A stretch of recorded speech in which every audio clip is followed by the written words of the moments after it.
Un objet soumis à votation le 15 mai prochain, la Lex Netflix. Et pour en parler aux côtés de Béatrice Rulle ce matin, Simone de Montmelin, conseillère nationale PLR. Bonjour Simone de Montmelin. Bonjour madame. Merci d'être sur Radio Lac ce matin. Cette Lex Netflix, donc on se prononce dessus le 15 mai prochain.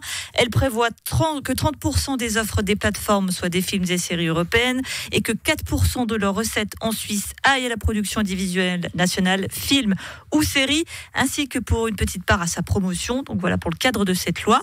Des obligations donc à la fois pour les entreprises et les particuliers. Où est donc passée la représentante libérale que vous êtes censée être, Simone de Montmelin ? C'est tout à fait libéral que de défendre le consommateur et de défendre les entreprises suisses.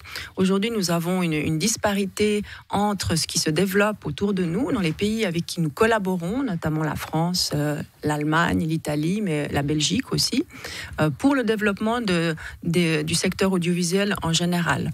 Et la directive dont vous parlez, donc, qui prévoit au niveau européen d'implémenter ces 30% de films européens ainsi qu'un investissement dans la production nationale existe maintenant depuis 2018. Elle est mise en œuvre avec un rythme variable, mais déjà 13 pays en tout cas l'ont reprise. Et ça permettrait à la Suisse non seulement de assurer une égalité de traitement avec les autres diffuseurs de films, à savoir les télévisions, qui déjà aujourd'hui sont soumises à un investissement de 4% dans la production de cinéma national, mais également de permettre des collaborations plus élaborées et plus pérennes avec les pays qui nous entourent. Il faut savoir que le cinéma suisse, c'est 3 langues pour 8 millions d'habitants. Il est évident que sans collaboration internationale, il est extrêmement difficile pour ce secteur de se développer. Et c'est à ça que servira cette loi, avec un avantage supplémentaire, c'est permettre enfin à la Suisse de revenir dans les programmes cadres européens, Europe Creative, qui a un volet média et qui permet, à l'instar de ce qui est Horizon pour la science, des collaborations, des financements de projets, que ce soit de formation, mais aussi d'écriture ou de réalisation avec l'Union européenne. La Suisse est, hélas, écartée de ce projet depuis 2014 et en reprenant à la mode suisse les 2 pans incontournables de cette directive européenne, ça permettra à la Suisse de renouer avec ses partenaires européens, ce qui est une nécessité aujourd'hui. Voilà donc pour la position des grands PLR. Je dis grands parce que les jeunes libéraux radicaux, eux, ils sont opposés. Ils ont d'ailleurs récolté des signatures. On a reçu Joey Fiva, c'est le vice-président des jeunes libéraux radicaux Genève quand le référendum a abouti. Je vous demandais juste de prendre le petit casque pour écouter ce que nous disait Joey Fiva à propos de ce texte. On l'écoute et vous réagissez juste après. Ce n'est pas le rôle des entreprises privées de financer la culture. On a l'État qui le fait déjà, la Confédération et la SSR le fait déjà à hauteur de 100 millions par année. Ces 4% posent également problème parce que ces coûts qui sont engendrés pour ces plateformes vont être répercutés sur le consommateur final. C'est donc une double imposition pour nous, selon Joey Fiva, puisque nous payons déjà pour la promotion de ce cinéma et en plus, on va payer encore plus cher le prix de nos plateformes en sachant qu'on prend le cas de Netflix, il est déjà beaucoup plus cher en Suisse que dans les autres pays. Hélas, pas de fond, je dois le dire ainsi malheureusement, bien quand même. Je salue le dynamisme des jeunes qui, lorsqu'ils se sentent concernés, s'engagent. Et à cet égard, je crois qu'ils ont fait un travail assez magnifique de récolte de signatures, de conviction. Mais il faut prendre les choses dans leur contexte. Le budget de la culture qui dédie 120 millions, entre 100 et 120 millions pour la production cinématographique, c'est un budget de l'OFC. L'Assemblée fédérale a tout loisir chaque année de décider ce qu'il veut en faire, de le modifier si une majorité le souhaite.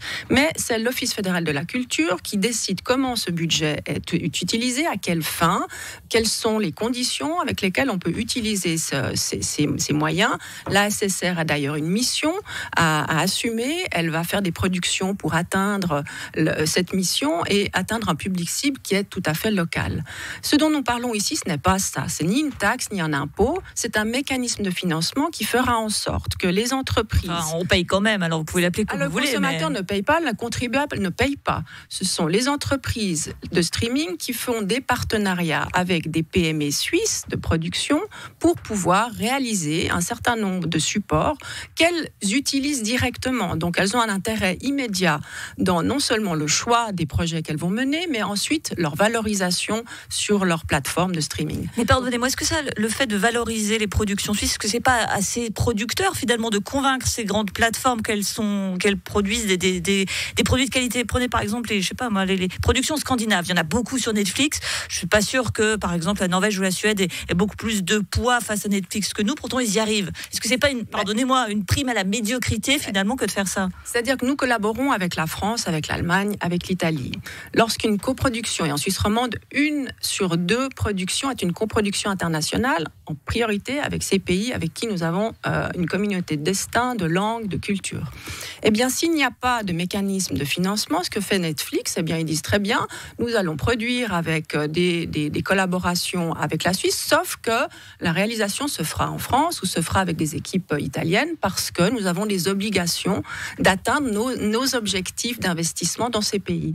Ce qui fait que la Suisse, de facto, est disqualifiée pour attirer en Suisse des productions et attirer en Suisse les bénéfices de ce que les abonnés de plateformes comme Netflix payent chaque année, puisqu'elles payent substantiellement plus, ça repart dans la réalisation de productions à l'étranger. C'est cela que nous voulons changer, et le consommateur n'y verra rien, dans le sens où ces plateformes ne choisissent pas le coût de leur production pour déterminer le coût de leur abonnement. Ils se fondent sur des indicateurs économiques comme le PIB, le pouvoir d'achat, et c'est ce qui est d'ailleurs fait que depuis des années, la Suisse a le rapport coût-bénéfice le plus mauvais au monde. Il y a des sites qui comparent les offres à l'échelle mondiale, et la Suisse et le Liechtenstein sont les mauvais élèves depuis des années. Donc aujourd'hui, le consommateur paye entre 20 et 40% de plus son abonnement